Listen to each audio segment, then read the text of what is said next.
ठीक है, double entries. Accounting जो है ना, पूरी अकाउंटिंग बेस करती है डबल एंट्रीज के ऊपर। ठीक है, अभी तो हमने जो पढ़ा है इंग्लिश इंग्लिश तो हमने सीख लिया, ठीक है, लेकिन डबल एंट्रीज एक्चुअली क्या होती है? डबल एंट्रीज का मतलब होता है डेबिट्स एंड क्रेडिट्स। अकाउंटिंग में अक्सर आप लोगों ने सुना होगा कि यार ये डेबिट क्रेडिट के ऊपर है, जो है ना, क्या कहते हैं लोग, बोलते हैं ना अकाउंटिंग के अंदर पूरी गेम डेबिट क्रेडिट की है। क्या होता है? What is debit and what is credit? वैसे क्रेडिट का मतलब तो आप लोगों को पता होगा ना, क्रेडिट किसको बोलते हैं? वैसे तो उधार को बोलते हैं, क्रेडिट मीन उधार। लेकिन यह अकाउंटिंग के अंदर क्रेडिट जो है ये उधार नहीं है। अकाउंटिंग में जो क्रेडिट होता है ना, क्रेडिट और डेबिट, ये क्या है? अकाउंटिंग की दो साइड्स हैं। अकाउंटिंग की जब भी कोई बुक देखोगे ना, कोई भी बुक्स ऑफ अकाउंट खोलोगे, उसमें हमेशा दो कॉलम होंगे, एक लाइन बनी हुई होगी। लेफ्ट वाला जो कॉलम है वो क्या कहलाता है? डेबिट। और जो राइट वाला कॉलम है वो क्या कहलाता है? क्रेडिट। तो ये रूल है डेबिट क्रेडिट की, this is the only definition. Accounting में क्रेडिट का मतलब उधार नहीं है, फिर डेबिट का क्या मतलब लेंगे अगर क्रेडिट को उधार लेंगे तो इसीलिए debit and credit are the two sides of accounting book. Right hand side को हम क्रेडिट बोलते हैं, लेफ्ट हैंड साइड को क्या कहते हैं? डेबिट। अच्छा, डुअल एस्पेक्ट कॉन्सेप्ट एक होता है। डुअल एस्पेक्ट कॉन्सेप्ट क्या है? Every transaction in accounting has two effects, one debit and one credit. हर ट्रांजैक्शन के दो इफेक्ट्स होंगे, एक डेबिट पे जाएगा, एक क्रेडिट पे जाएगा। और रूल्स कुछ इस तरीके से डिजाइंड है कि एसेट्स और एक्सपेंसेस जो है ना, एसेट्स और एक्सपेंसेस इन दोनों के रूल्स सेम है, और लायबिलिटीज, कैपिटल और रेवेन्यू, इन तीनों के रूल्स सेम। टोटल अकाउंटिंग में पांच चीजें है ना, आप लोग को पढ़ाया था, पांच पिलर्स है। दो पिलर जो है उनके रूल्स सेम है, और बाकी तीन पिलर्स के रूल्स क्या है? सेम। तो एसेट्स और एक्सपेंसेस के रूल सेम है कि अगर ये इंक्रीज होंगे तो क्या हो जाएंगे? ये डेबिट। और डिक्रीज में क्या होंगे? ये क्रेडिट। और बाकी तीनों चीजों का रूल सेम है। इन तीनों का क्या ऑपोजिट रूल है कि ये इंक्रीज में क्रेडिट पे जा रहे हैं और डिक्रीज में डेबिट पे। देखो किस तरीके से। अगर मैं कहता हूँ bought a laptop on credit from timeless limited, एक लैपटॉप खरीदा मैंने टाइमलेस लिमिटेड से, तो मेरे पास क्या आ रहा है? लैपटॉप आ रहा है। लैपटॉप आप लिख दें डेबिट साइड। और किससे खरीदा मैंने? टाइमलेस से, उसको मैं कहाँ लिख दूंगा? क्रेडिट साइड पे, क्योंकि timeless is my liability. Timeless मेरी लायबिलिटी है, तो इसीलिए मैं उसको क्रेडिट पे लिखूंगा। तो ये भी आप लोग मेरे साथ साथ लिखते जाएंगे अभी, ठीक है? तो इसी तरह ये पूरा नहीं लिखना है, आपने ए लिखना है और आगे दो कॉलम रख दो बस। तो आ जाएगा यहाँ पर लैपटॉप, और यहाँ पर आ जाएगा टाइमलेस।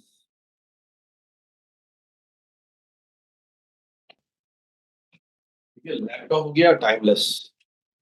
टाइमलेस लिमिटेड पूरा भी लिख सकते हो, खाली टाइमलेस भी चलेगा, मसला नहीं।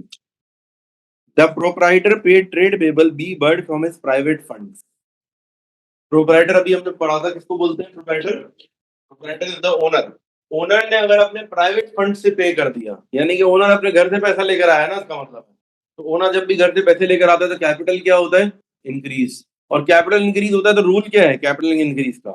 कैपिटल जब भी इंक्रीज होगा तो कहाँ लिखेंगे उसको? क्रेडिट साइड पर। यहाँ लिख देंगे हम कैपिटल, और जिसको पे करा है उसका नाम डेबिट। अच्छा, एक बात याद रखना, दोनों में से कोई एक चीज समझ में आ जाए ना कि क्रेडिट में क्या लिखना है, तो डेबिट में खुद ब खुद आ जाए। डेबिट में दोनों चीजों को सोचना जरूरी नहीं है।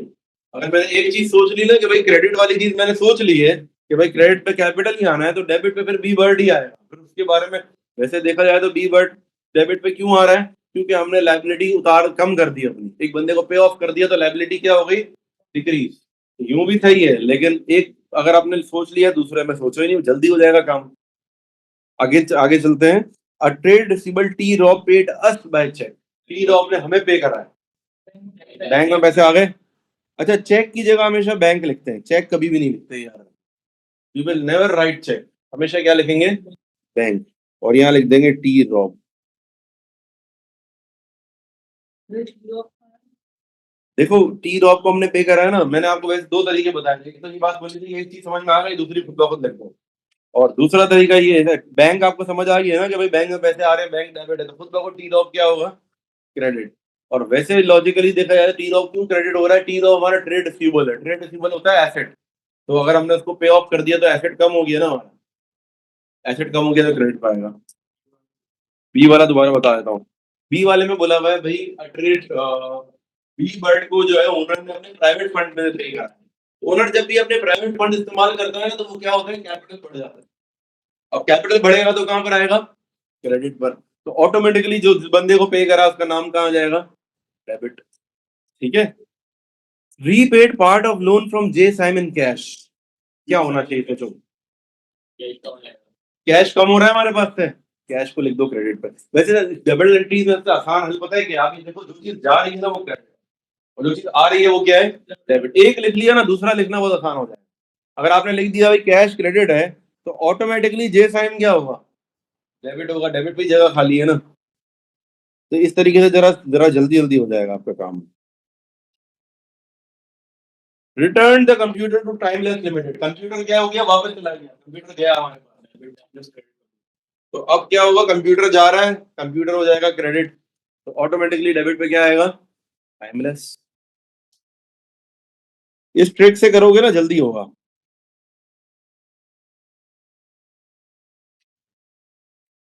A trade receivable P Bell pays us by check.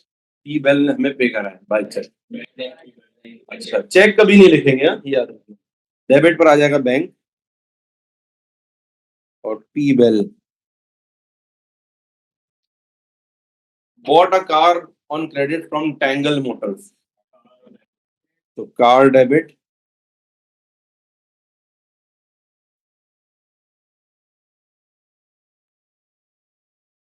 ठीक है, bought a car on credit from Tangle Motors, car debit और Tangle Motors क्रेडिट। चलो आगे चलते हैं। किसी को भी पूछना है कोई भी एंट्री तो मुझसे भी पूछ सकते हैं, कोई भी एंट्री पूछनी है यू कैन आस्क। कोई भी एंट्री में कंफ्यूजन है, यस एनीवन, ऑल ओके। हाँ जी, कुछ पूछना है, गुड। चले नेक्स्ट, एक काम करते हैं, फर्स्ट थ्री आप लोग खुद से करें, फिर मैं बताऊंगा। तीन तीन करके चलते हैं। चले तीन तो हो गए होंगे मेरे ख्याल से, लेट्स डिस्कस। फर्स्ट वाले का क्या है, bought a trailer for cash. Trailer खरीदा हमने, ट्रेलर किसको बोलते हैं, ट्रक को ना, बड़े ट्रक को। ट्रेलर फॉर कैश, ट्रेलर आया हमारे पास, trailer debit and cash credit. Paid trade payable J Tuff by cheque, तो बैंक क्रेडिट हो जाएगा, J dot Tuff debit. Repaid W small loan by cash, loan वापस कर दिया हमने, कैश क्रेडिट हो जाएगा।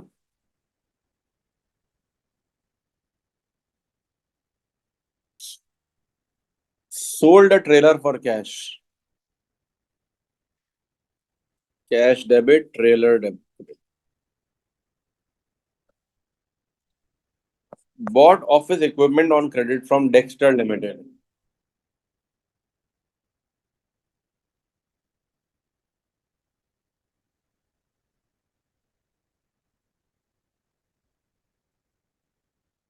अ trade receivable T Wall pays us by cash, T Wall ने हमें पे करा है, cash debit, T Wall credit. A trade receivable L Tate pays us by cheque,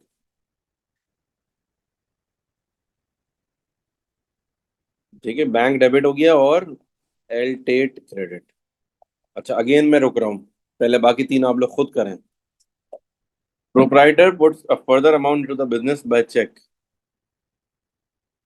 नहीं कैपिटल डेबिट क्यों होगा, ओनर ने और पैसा डाला है बिजनेस में ना, बैंक डेबिट होगा, capital will be credit. A loan of 615 cash received from F Burns, cash debit और F Burns क्रेडिट।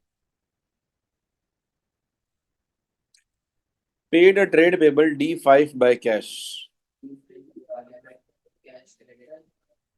कैश हमारा क्रेडिट हो जाएगा और D5 डेबिट। Okay done. किसी को कुछ पूछना है इसमें से, एनी कंफ्यूजन किसी भी चीज में,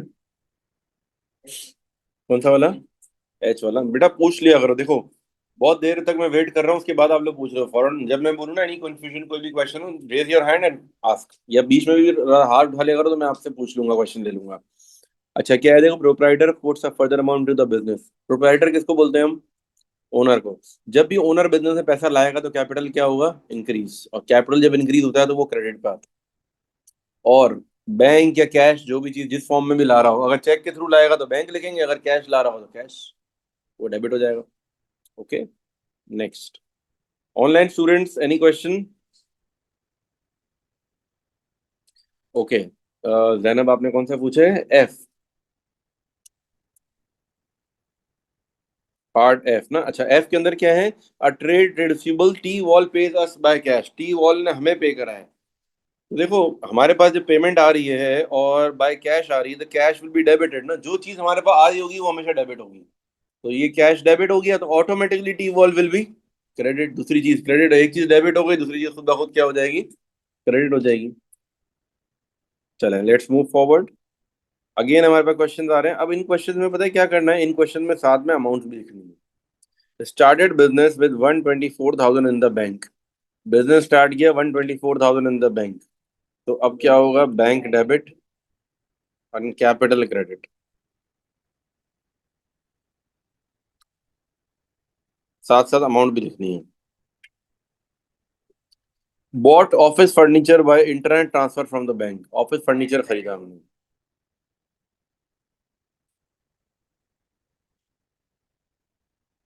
ऑफिस फर्नीचर खरीद लिया हमने और बैंक हो गया क्रेडिट।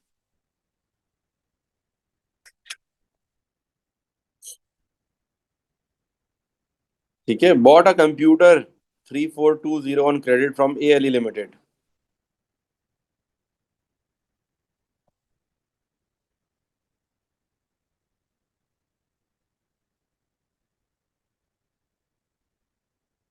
ठीक है, अब मैं वेट कर रहा हूँ, बाकी आप लोग कंप्लीट करें पहले। अच्छा, स्टैंडिंग ऑर्डर के अंदर भी हमेशा याद रखना, स्टैंडिंग ऑर्डर भी बैंक होता है। स्टैंडिंग ऑर्डर का नाम देखो, क्या क्या नाम आ सकते हैं बैंक के लिए, ऑनलाइन ट्रांसफर, स्टैंडिंग ऑर्डर या चेक, इन तीनों में हम क्या लिखेंगे, बैंक ही लिखेंगे। डेबिट कार्ड आ जाए तो उसमें भी बैंक ही लिखेंगे।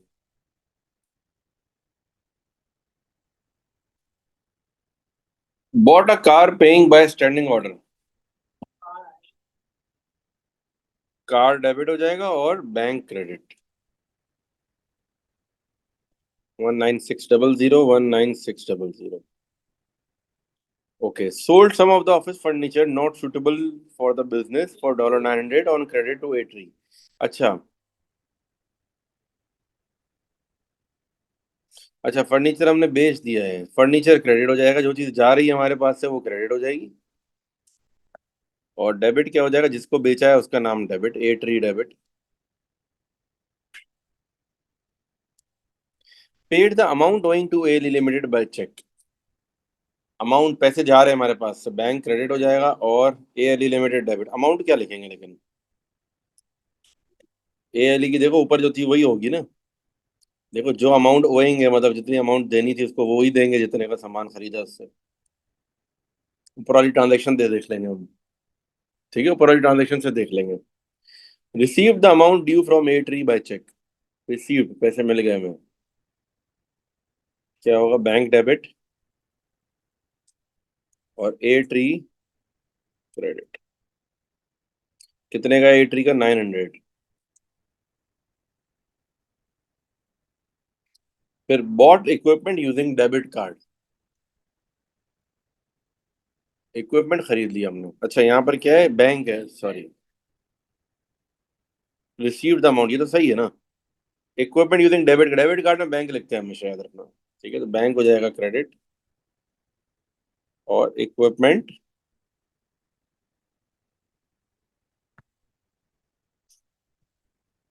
Equipment debit.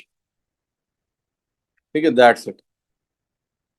इसमें से किसी को कुछ पूछना है तो पूछ ले, बताएं। यस, कोई सवाल? ऑल ओके, बिल्कुल परफेक्टली समझ आ रहा है। यानी इंशाल्लाह सारे के सारे ए स्टार लेने वाले हैं अकाउंट्स में तो। हाँ, अभी तक तो सब समझ में आ रहा है ना, कोई प्रॉब्लम तो नहीं हो रही। देखो दिस इज द बेस, यही अकाउंटिंग की बेसिक्स है, अगर ये आपकी स्ट्रांग होंगी ना तो आगे जाके आपको परेशानी नहीं होगी। यहाँ अगर आपने कुछ नहीं पूछा, कुछ नहीं समझ में आया और आपने इग्नोर कर दिया, नहीं नहीं, तो फिर आपको आगे परेशानी होगी। Right now this is the time कि आप मुझसे चीजें पूछें, डिस्कस करें, पूछने में कोई मसला नहीं है। और जवाब दो, गलत भी को आंसर करोगे ना कोई बात नहीं, इट्स ओके। ना कोई यहाँ पे कोई भी आपको जज नहीं कर रहा है, ना कोई आपको मार रहा है यहाँ पर कि भाई इसको तो नहीं आता, ऐसा कोई सीन नहीं है। ये चार लोगों में जो है बेइज्जती होना ज्यादा बेहतर है, रिजल्ट के बाद बेइज्जती होने से बहुत बेहतर है। ठीक है, रिजल्ट के बाद जब और क्या कहते हैं, पूरी दुनिया में बेइज्जती होगी ना कि यार अकाउंटिंग में ए स्टार नहीं आया।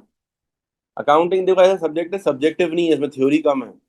थ्योरेटिकल सब्जेक्ट में आप सब कुछ सही भी लिखो लेकिन एग्जामिनर आपको शायद पूरे मार्क्स ना दे, आप चैलेंज नहीं कर सकते। इंग्लिश में पूरे मार्क्स नहीं मिले आपको, कोई चैलेंज नहीं है। अकाउंट्स में आपके पास नंबर्स हैं, ज़ाहिर है उसमें बहुत इजी होता है मार्क्स स्कोर करना, गिवन दैट कि आपकी कॉन्सेप्ट क्लियर हो, रट्टे के अलावा कॉन्सेप्ट क्लियर करने हैं और जो मैं शॉर्टकट बता रहा हूँ, चीज़ें बता रहा हूँ, उसको एग्जैक्टली फॉलो करना है, तो इंशाल्लाह ये स्टार कोई मुश्किल बात नहीं है।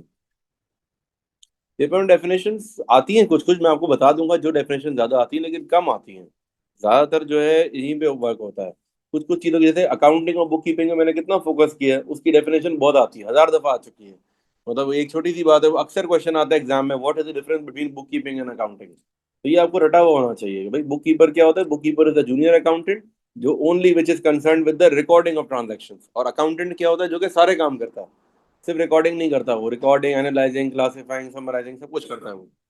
तो दिस इज द थिंग। ठीक है, आज के लिए इतना ही रखते हैं फिर। ठीक है, अल्लाह हाफिज।